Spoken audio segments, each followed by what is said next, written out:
Hi, I'm Greg Coca with Stand to Reason. And first of all, welcome to the class. I am thrilled that you're taking this class for a very important reason. I think you may very well look back on this particular time that you've spent with me and this tactics class as a turning point in your life.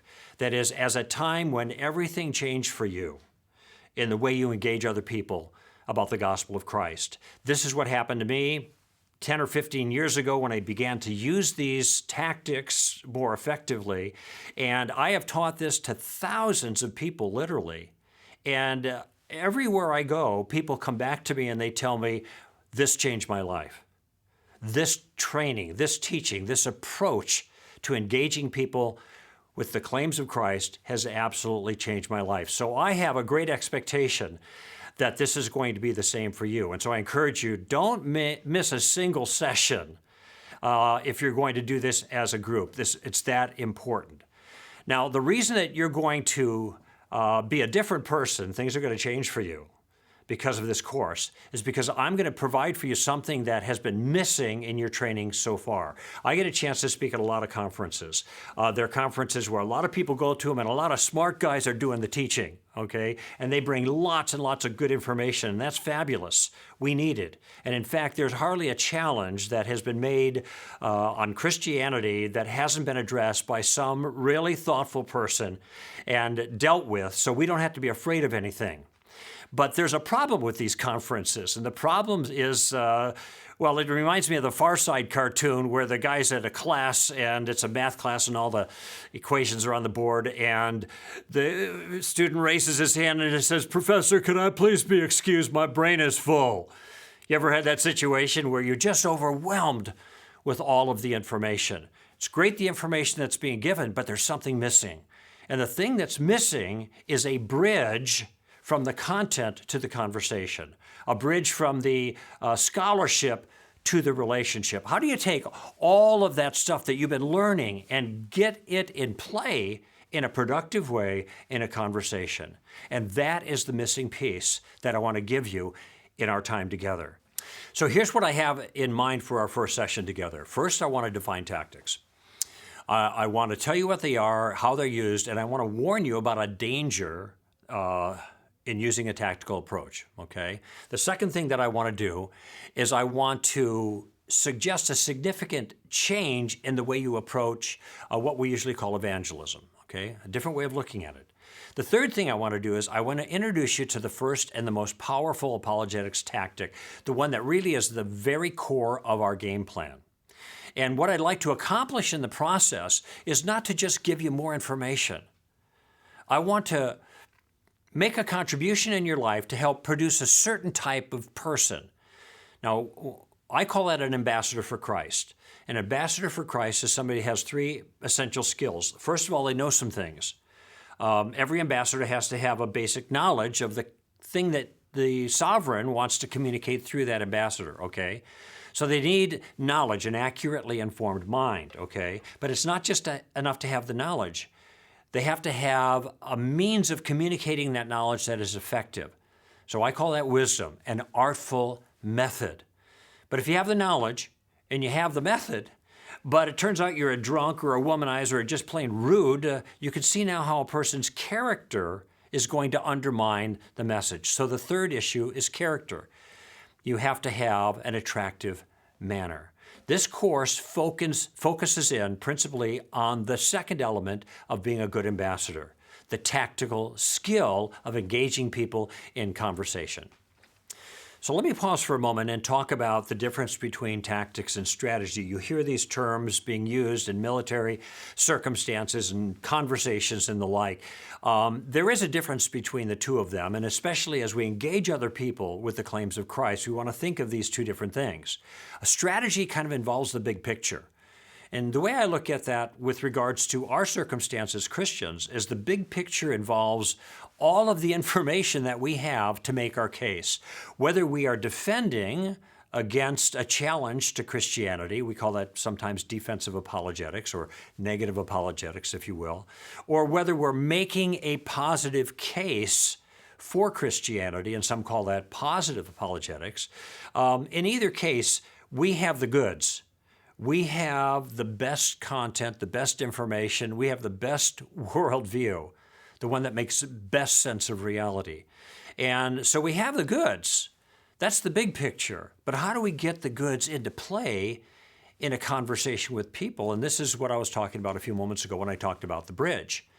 This is where tactics come in, because tactics, simply put, are about how we take those resources that we have at our disposal and we put them into play to maneuver in conversations. Now, I got to offer a warning here because there is a downside here. These tactics are very, very powerful. That means that you can use these tactics if you have ill will to make people look foolish and stupid and that kind of thing. And this isn't the purpose. The tactics are not tricks. They are not slick ruses. They are not clever ploys to destroy non-Christians or force them to submit to your own point of view. They are not attempts to belittle or humiliate or to gain notches in our spiritual belts. This is not what we're about. This is not our spirit here, okay? Instead, what I am teaching you are tactical maneuvers and conversations that will actually help you to manage the conversation, not to manipulate people. It'll help control the circumstances that you're in, not coerce people. We're not forcing our views. We're offering arguments. We're seeking to persuade people, okay? We want to finesse them, not fight with them, all right? We want to use our tactics to maneuver and navigate through the minefields that we invariably are going to encounter when we're talking with other people about our convictions. Basically, the point of the tactical approach is to put you in the driver's seat, okay? We'll revisit that notion a number of times, but I want to teach you a technique that will allow you to stay in the driver's seat yourself. So now we know what tactics are and what they're not. And I want to talk next about an insight that has completely changed my approach to conversation with other people. A number of years ago, after having long seasons of frustrating engagements with others, it became clear to me that I was using the wrong approach. And the insight that helped me out here was simply this: before there can be any harvest, there's always got to be a season of, let's just call it gardening, okay? And this is so important, I want to repeat it. Before there can be any harvest, there always has to be a season of gardening. And you think about it, virtually no one anymore goes from 0 to 60 overnight. They don't get introduced to the gospel and then become a Christian right away. That almost never happens, especially in our communities right now. Those kinds of important decisions take lots of time. And I want you to think about what Jesus said in John chapter 4. This is the woman at the well, and it's a very popular passage, and it's a great conversation Jesus has. But sometimes we miss what he said afterwards. And in fact, it was about a year and a half I was reading this passage, and all of a sudden it jumped out to me. This other part and how well it fit into what I'm talking about here. Jesus had talked to the woman at the well. She went off to Sychar to tell everybody what this man had told her, bring them to see him.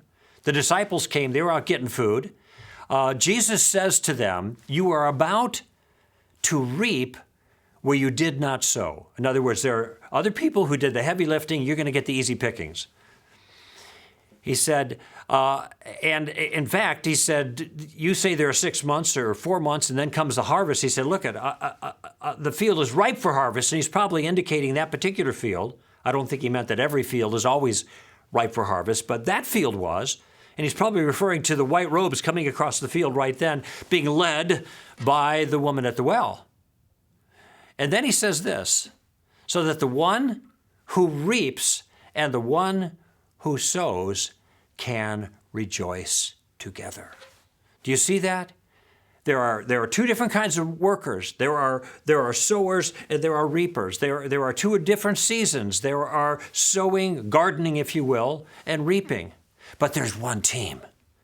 And frankly, when I look back at my life, I realize that I've really been a gardener most of my life, whether it was with radio or TV interviews or lectures or what I do in my public presentations. I'm gardening. I'm not harvesting. That's not my skill. And some of you are frustrated because you realize, boy, harvesting is what it's all about. That's what you think. That's the model of evangelism that we've received. But we're in a period of our time now where people need a lot more time during the gardening phase before they're ripe and ready to harvest. And when they're ready, of course, the harvest is easy because you bump up against the fruit and it drops into the basket. That's simple. The hard work is in the gardening. And since we probably need more gardeners than we need more harvesters, chances are pretty good that you are not a harvester, you're a gardener. And you've been frustrated because you're not a good harvester, you're not good at closing the deal. It makes you nervous, and I understand that. And so you sit on the bench, and you're not involved. You didn't realize that maybe you're just a gardener, and that's the role that you play. Harvesting is easy when the fruit is ripe. It's part of our job, as is part of our team, to do the gardening. Okay? So I'm a gardener. I'm not a harvester. I suspect most of you are as well. And as such, understanding that there's always a season of gardening that's necessary before the harvest, I have modified my own goal. My goal when I go out is not to try to win that person to Christ. It may not even be to get to the gospel, because sometimes there's all kinds of stuff that have to be dealt with before people will take the gospel seriously. I have a different goal, and I encourage you to adopt the same goal. Now, what is that goal? So whenever I speak to a non-Christian audience, I have a different goal in mind, and I let them know this goal right up front. I say to them, I'm here tonight because my life has been deeply changed by an ancient teacher. His name is Jesus of Nazareth. And 40 years ago or so, when I was a student at UCLA, I began to think about the claims that Jesus made about himself, about the nature of the world, and the claims that he made on my own life. And I began to ask a lot of questions. I even pushed back quite a bit too. But finally, I came to the conclusion that Jesus got it right. This is what I tell him. And so I began to follow him. Now I say, I'm not here today to convert you. That's not my goal. I just want to put a stone in your shoe. I just want to annoy you in a good way. And they all start laughing when I say this because they expect the Christian to annoy them. So I say, okay, I'm your guy, but you're going to thank me for it. I just want you walking out of the auditorium tonight, kind of something I said bothering you, sticking at you. I want you to see that Christianity is worth thinking about. And if I can put that stone in their shoe in the lecture that follows, then I'm happy. I'm going to do a little gardening because I know that we got a whole team of people and a lot of them are gardeners. And I'm going to do a little, you do a little, others do a little, and then when the fruit is ready to be harvested, God's going to bring a harvester, somebody who's capable, into their life to accomplish that particular goal. So what I want you to do is I want you to think about changing your goal, not to get them to sign on the dotted line, but just to do a little gardening, just to put a stone in their shoe, okay? But I have something that you don't have that makes all the difference. I have a game plan. And that's the game plan that I would like to share with you during this course. And here's the promise that I'm going to give you. In this course, I am going to give you a game plan that will allow you to converse with confidence in any situation, no matter how little you know, or how knowledgeable or aggressive or even obnoxious the other person may be, okay? It's a game plan that I order in a very particular way to make it simple to follow, yet is tailor-made for each individual. It follows Paul's directions in Colossians chapter 4, verse 5 and 6, and here's what he says there. He says, conduct yourselves with wisdom towards outsiders, making the most of the opportunity. So first he says, be smart, all right? Second, he says, let your speech always be with grace, seasoned as it were with salt. Be nice. How about that? Be smart, be nice. What a concept. Third thing he says, so that you know how to respond to each person. In other words, be tactical. Be smart, be nice, be tactical. Now let me give you an example of what I mean about employing this kind of tactical approach, trying to put a stone in someone's shoe, not going for the gold, but following Paul's advice there in Colossians chapter 4. number of years ago, I was having a conversation with a young lady in a film place. My wife and I, this is before our digital days, we were having some film produced, and I noticed that there was a pentagram hanging from her neck. Now, a pentagram is a 5-pointed star. It's usually an occultic symbol, but I wasn't exactly sure what it meant for her, so I asked her. I said, does that jewelry have religious significance? And she said, yes, it does. The 5 points stand for earth, wind, fire, water, and spirit. So, okay, I've heard this before. I wanted to know whether it really had religious significance for her, and I asked her that question. She said, yes, I'm a pagan. Now, I'm a trained professional, so I'm, cool and calm. My wife never heard that before. When she heard the lady refer to herself as a pagan, my wife started to chuckle, and then she caught herself, and she said, I'm sorry, I didn't mean to be rude. I just never heard anybody admit it before. She'd only heard the word pagan used when her girlfriends would call their kids in, get in here, a bunch of pagans kind of thing. But the woman wasn't offended. She said, well, no, this is a earth religion. And she began to explain how in her earth religion, they respect nature and life and the like. And I realized at the moment I was talking probably to a witch. And so I asked her, are you Wiccan? And she said, yes, I am. And then repeated this notion about respecting all life. Now, I know a little bit about witchcraft, and they do respect life, and that means that most of the time they're pro-life with regards to the abortion issue. So I asked her that. Are you pro-life with regards to the abortion issue? She said, no, I'm pro-choice. I said, isn't that a little bit unusual for a witch to be pro-choice? And she said, yeah, it is. And then she said this. She said, I know I could never do that, referring to abortion. I could never kill a baby. Now, those were her words. Now, at Stand to Reason, we have training material about abortion, and we train people to make the case that abortion kills an innocent human being, baby killing if you like, but we don't use that kind of language because we don't want people to think we're advancing our case by using slick rhetoric, baby killer, that kind of thing. But now I'm not the one who is using that language. It's the witch who is the pro-choicer who's identifying abortion as baby killing. And one thing I hope that you get out of our sessions together is you get the conviction that you have to listen to what people say because they're going to give you stuff you can use. And I'm listening. So am I going to use the word abortion anymore as we continue this conversation? No. I'm going to talk about baby killing because she's already legitimized the phrase. She said, I would never do that. I would never kill a baby. And then she said, why? She said, I wouldn't want anything bad to come back on me, kind of like a karma thing. What goes around comes around. Now, I don't know about you, but I think that's kind of an odd reason not to kill a baby. I'm not going to kill any. You never know what's going to happen to you when you kill babies. Maybe it's just a good idea not to kill babies. But I didn't take that tack. Instead, I said, well, maybe you won't kill babies, but maybe we should stop other people from killing babies. And she said, well, I think people should have a choice. Now, what is the choice we're talking about here? By our own admission, the choice to kill babies, right? And so I asked her that. You mean they should have a choice to kill babies? And she said, well, I think all things should be taken into consideration. I said, okay, well, what would be a good consideration to make it okay to kill a baby? And she immediately said, incest. Now, notice what's going on here. She is trotting out all the pro-choice slogans, right?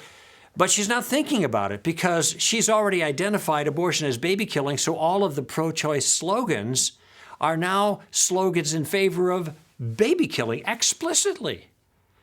And it's starting to sound a little weird to me, but she doesn't get it because she's just using slogans. People do this all the time. And Christians do this all the time as well, okay?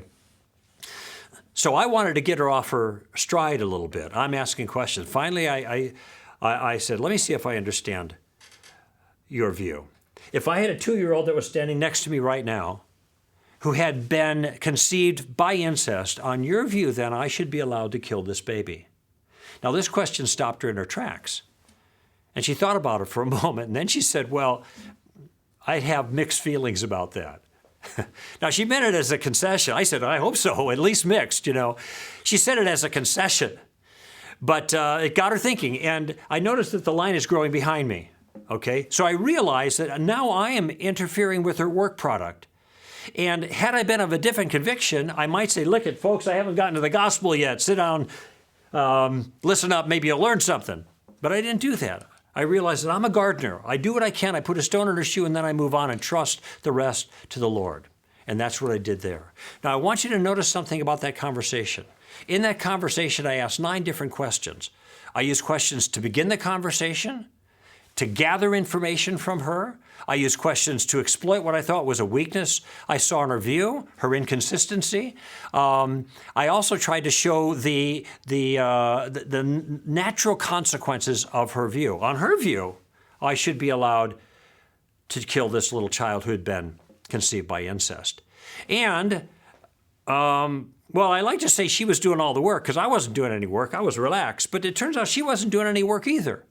She was relaxed. I was relaxed. There was no lines drawn on the sand. There's no dukes up. We weren't fighting each other. This is the power of using a tactical approach. This is exactly the way I want it. Now, at Stand to Reason, we have lots of different tactics.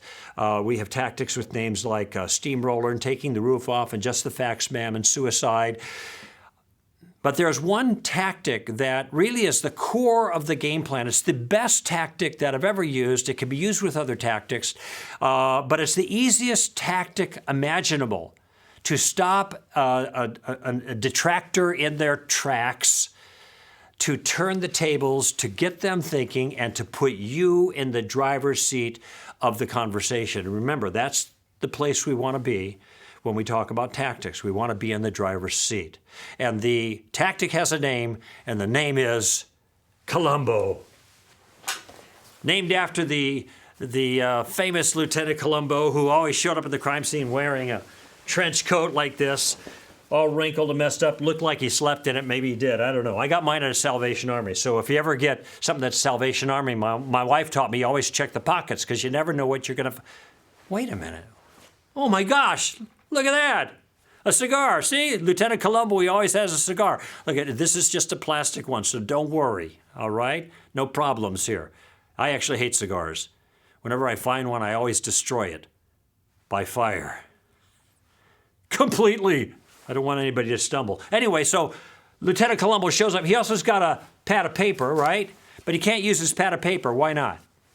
Because he doesn't have a pen or pencil. He's got to bum a pencil off of somebody else, right? And this guy walks around the crime scene, scratching his head, mumbling to himself. He doesn't look like he can think his way out of a wet paper bag. He's stupid, but he's stupid like a fox. Because at some point, he's going to pause. He's got a method to his madness. He'll pause and rub his brow like he's deep in painful thought and say something like, I don't know.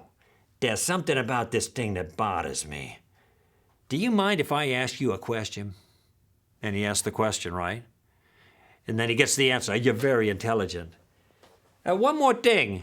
And then he one more tings him to death, right? With question after question after question. Pretty soon people start getting upset. He says, I'm sorry. It's because I ask all these questions, but I can't help it. It's a habit. And this is a habit that you want to get into.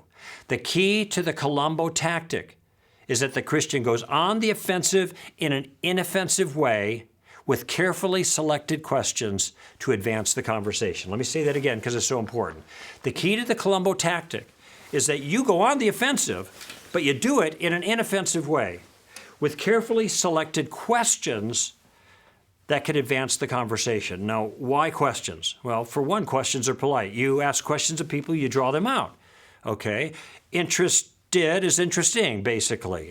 So you're being courteous to people when you ask questions of them. Another thing is questions can buy you time. If you're not sure how to proceed, you're not sure where to go, well, you've asked these questions, you can be thinking about it.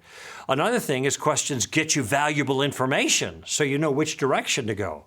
But the biggest value of using questions is it puts you in the driver's seat. You're in the driver's seat. The focus isn't on you, it's on the other person. You're the one who's in the driver's seat. You're managing the conversation, okay? So here's a simple guideline for you. If you hit a roadblock, ask a question. If you get into a difficult situation, ask a question. If you're not sure where to go next, ask a question. Now, Columbo is going to be your game plan. Remember, I promised you I was going to give you a game plan? That's Columbo, okay? It's going to give you the ability to maneuver in conversations. Now, there are 3 different uses of Columbo, and over our course, we're going to talk about each one of those things. There are 3 parts, in other words, of the game plan. Here's the first part of the game plan, the first application of Columbo. The first part of our game plan is to gather information.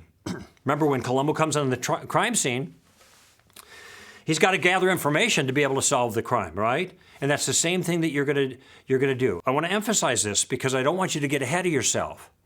This is easy to do. We have a game plan that we're going to talk about. This is the first step. And what I mean by that is when you get in a circumstance where you'd like to have an impact for Christ, the first thing you think about doing is not getting to the gospel, not answering questions, not dealing with challenges, just gathering information, okay? You want to know the lay of the land before you can go further. Now, a question can be a casual conversation starter. It can buy you some valuable time, but most of the time you just need more information to know how to proceed further. I had a fellow that was sitting next to me in an airplane, and we got in a conversation. I was using the game plan, and it became obvious through our conversation that I was a Christian. He said he wasn't. Well, that's good to know. He said he used to be a Christian, but he's not anymore. Do you think that's important to know? I'd say so. In fact, he used to be a preacher's kid. I said, John, how do you used to be a preacher's kid? Did your dad die or something? He said, no, my dad didn't die. He's just no longer a preacher. In fact, he's no longer a Christian. Do you think that's good information? You think there's any baggage sitting here next to me? Can you imagine if I had just started out with the simple gospel with this guy, how he would have responded? Been there, done that, and it hurt. Okay? But because I asked him these questions and drew him out, I'm gathering information so that a kind of I can see a topography, spiritually speaking, and where he's at. And I realize that there are minefields there. And now I know how to respond so I can avoid those minefields. So our first step in the game plan is to gather information. And here's the model question that I'm going to give you. That model question is, what do you mean by that? This question, what do you mean by that, can be used in lots of different ways. It's the question I asked the witch in Wisconsin. I looked at her jewelry. I said, does that jewelry have spiritual significance? What do you mean by that is basically the question. Somebody says to you, there is no God. Well, you could start giving all kinds of arguments for the existence of God, but maybe it'd be better to say, what do you mean by that? That is, what kind of God don't you believe in? Maybe you don't believe in a God that's up on a throne somewhere with a long beard in outer space. I mean, I don't believe in that kind of God either. Maybe they don't believe in a God of organized religion, but they believe in some kind of force. Maybe they believe in nothing but the natural realm. You can't go further effectively if you don't know what that is, okay? Once a student said, everything's relative. How do you respond to that? Well, I would never go after the issue itself without asking some questions first, like, what do you mean by relative? I know what it means, but I don't know that he knows what it means. And what do you mean by everything? I mean, if everything means everything, isn't the statement everything is relative part of everything? Which would make that statement what? Also relative. You see the problem there. Once I had a call on my radio show and somebody said, what's a good book on Buddhism? I said, why do you want a good book on Buddhism? See, that's what do you mean by that question? And he said, well, I have a friend that I work with who's a Buddhist and I want to know how to share Christ with him. I said, well, don't get the book. That's going to cost you money. You got to read it, and it's probably not his Buddhism anyway. I suggest that you go and you grab your friend and you take him to the local watering hole and buy him a latte or something like that and ask him, I'm a Christian. I understand you're a Buddhist. I don't know anything about Buddhism. Can you tell me? And you're going to get an education on Buddhism from that individual. Notice that is also a, what do you mean by that? Tell me your Buddhism. So there are lots of ways to use this question. Just one thing to keep in mind, though. Sometimes when you ask, what do you mean by that? You're going to get what I call the sounds of silence response, which means they're not going to know what to say. Now, you think that they would know what they're thinking about and what their beliefs actually entail, but it's not always the case.